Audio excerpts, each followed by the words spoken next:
gentlemen, boys and girls, cardaholics of all ages, welcome back to Big L's Cards, and thanks so much for watching. And I didn't think I'd be doing another episode of Talkin Cards so quickly, but the news this week in the hobby has just been absolutely insane. You know, we start with Target going back in stores, potentially. We had the whole PWCC shield bidding thing, and now, even, I think bigger than this, is Fanatics will now be the exclusive licensee to produce baseball cards. So for those who haven't known, Topps has had basically the exclusive license for the last, I don't know.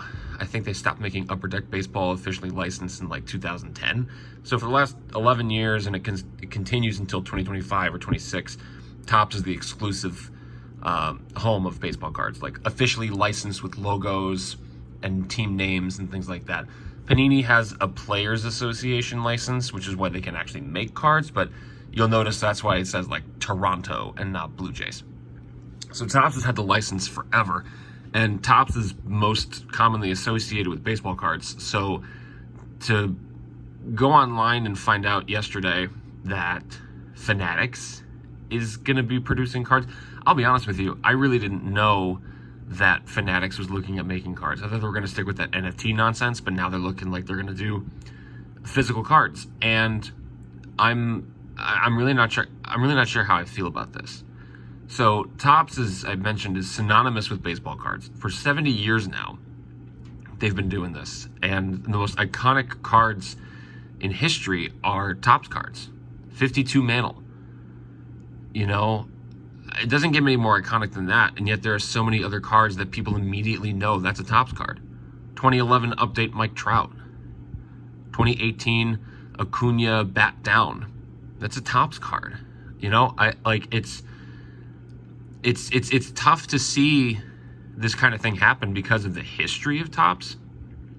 Now, granted, a lot of people have complained about Topps customer service, and I've been one of them, but now we're going to Fanatics, where I don't know if that's necessarily getting better.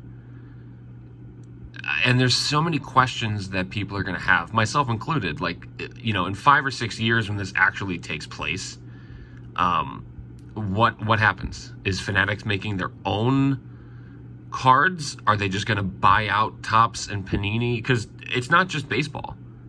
This deal is also basketball and football. So it's all going under one roof, which I don't like from a monopoly standpoint. I like seeing competition. And Fanatics, they've never done this before. So why jump in? The whole thing is just like, it doesn't make a ton of sense to me. And it really is upsetting quite a few people in the hobby. You go to Blowout Cards and there's a whole thread, you know, rest in peace Topps, or this could be good, this will probably be bad. You know, there's so many unknowns right now that I am just going to be honest with you. What I'm saying is pure speculation, okay? I don't have any insider knowledge. I don't work with Topps. I don't work with Panini. I sure don't work with Fanatics, okay? So let me just put that disclaimer out there right now. This is my own personal opinion and speculation. I think what happened is, and this is a conspiracy theory, I saw this online, and I was like, oh, this makes sense. What if Fanatics struck this deal? Because Topps is supposed to go public potentially next week. And this deal, I think, tanked it. What if Fanatics did it on purpose to buy Topps?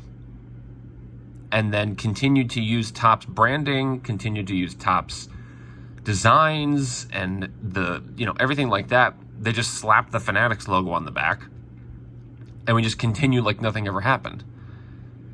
And the same thing would be true of Panini then. If they bought Panini, you know, I know there's this whole thing about potentially A-Rod buying Panini, and I don't know too much about that, but what if it was a ploy? You know, I wouldn't be surprised if Fanatics decided to buy Topps and Panini. They're like 18 times the value of Topps, and they're like super high in value compared to Panini. So they have the money to be able to do it. And if I were Fanatics, I would do it. Now, I don't like the fact that they have the StockX CEO leading this. I have a thing against sneakerheads. I'm not sorry. I don't, you know, I've a lot of the scalpers that you see, at least that I've seen, also deal with sneaker stuff. So that's where I kind of draw that correlation, which is why I'm not exactly thrilled about it. It's tough to gather my thoughts for this video because A, it's 7:30 in the morning.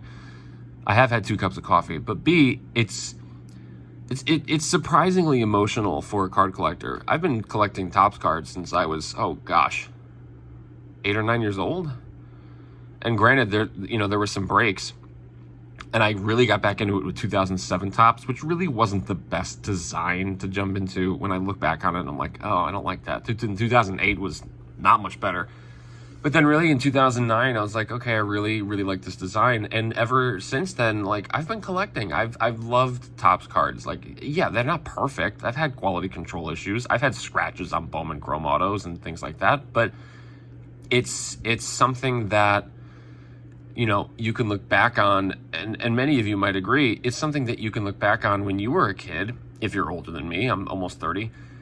And be like, I've opened cards since the 80s, the 70s, the 60s. Like, it's tough to see because there's just an emotional tie to Topps cards that it feels like somebody's dying, and that's a very odd parallel, I know, especially for a trading card. But that's kind of what I grew up with, and a lot of people have done the same. Now, granted, Panini has tried to make their imprint on it, and they've done okay. I think of Panini as synonymous with basketball and football, also for quality control reasons, but, that's just what I've come to accept, and this is a very big change, and change is not something that people very easily deal with, myself included. So it is tough to see something like this. Now, granted, we have time, we don't know what's going to happen. We literally don't know. Nothing has been officially confirmed by MLB or Fanatics yet, as of my knowledge, at 7:39 a.m. on August 20th, right? I don't know the official confirmation of this. But even if it does get confirmed, okay, there's years before this actually takes place, right? So we have some time to give Fanatics a chance to see what they're going to do. They might do their own thing, and they might print it to the roof, and they might, make Junk Wax Era 2.0 or extend, there's so many variables and unknowns that we really just don't know what's going to happen. A lot of people are going to be out when Fanatics officially goes in. And you know what? I understand. Topps is synonymous with baseball cards. So if you don't want to deal with Fanatics because it's a big company or it's not Topps, I understand that. And I'm not going to judge that at all. Topps is synonymous with baseball cards. So if you don't want Fanatics cards, by all means, I understand that. I'm willing to see what they do. I'm willing to give it a shot. I don't know if I'm going to like it, but nobody does because we haven't seen anything from them yet. So, it's all pure speculation at this point. I'm not going to lie. I'm not exactly thrilled about this deal because of that connection that I have with Topps cards. But at the end of the day, this is still going to be a hobby. And whether we like the design or not, whether we like what they do with it or not, we're still going to be engaged in a hobby. And whether this Fanatics deal kills the hobby, extends the hobby, we just don't know yet. So what I would advise, and this is advice to myself too, I need to listen to it myself, is take a deep breath. We've had a very heavy hobby week. And take a breath. Think objectively about it. We don't have an official confirmation on this yet. It's probably all but confirmed at this point with so many news outlets. This is ESPN I'm pulling up, reporting on it. But it's, at the end of the day, it's cardboard. It might suck. It might be great. But at the end of the day, there are bigger things in life than cards. And, I'm just trying to hold to that perspective. It's tough because I was not exactly happy with this when it was announced yesterday. But after sleeping on it and being woken up by my kitten 3 or 4 times, I kind of had a chance to really try to think about it and be like, there's bigger deals going on in life, and this is not the end of the world. Whether it's the end of the hobby or not, we don't know. But at the end of the day, there's a bigger thing going on. So take a deep breath, try to hold that perspective, pay attention to the news, and listen to the facts. I'm honestly probably right now, as soon as this is done recording, going to go listen to a couple podcasts that I listen to about the cards and other places like that that are going to talk about this. Because I want to get more information. I want to get more opinion, get more information so I can better formulate my own opinion. And I would hope that we could all do the same with that. So take a deep breath today. It's a Friday and the weekend's upon us. We have years before this takes place. Continue to enjoy ripping cards. Don't worry about it right now. It is big news and it's going to be talked about for a while online. But remember, at the end of the day, it's a hobby.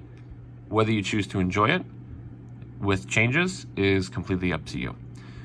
Thank you for listening to this. I know it's a very early morning for me to record, and my voice probably doesn't exactly sound as energetic as it usually does in other videos, but I thought it was important that I, get a little something out there to talk about this. I would love to have a conversation with it. Please feel free to comment your thoughts on what's happening, whether you're angry, whether you're livid, whether you're just not sure of everything. Like, that's fine. Please comment, leave a like. I'd love to engage as many people as possible, and leaving a like helps do that. And if you're not yet a subscriber to the channel, please consider subscribing. And until next time, bye-bye.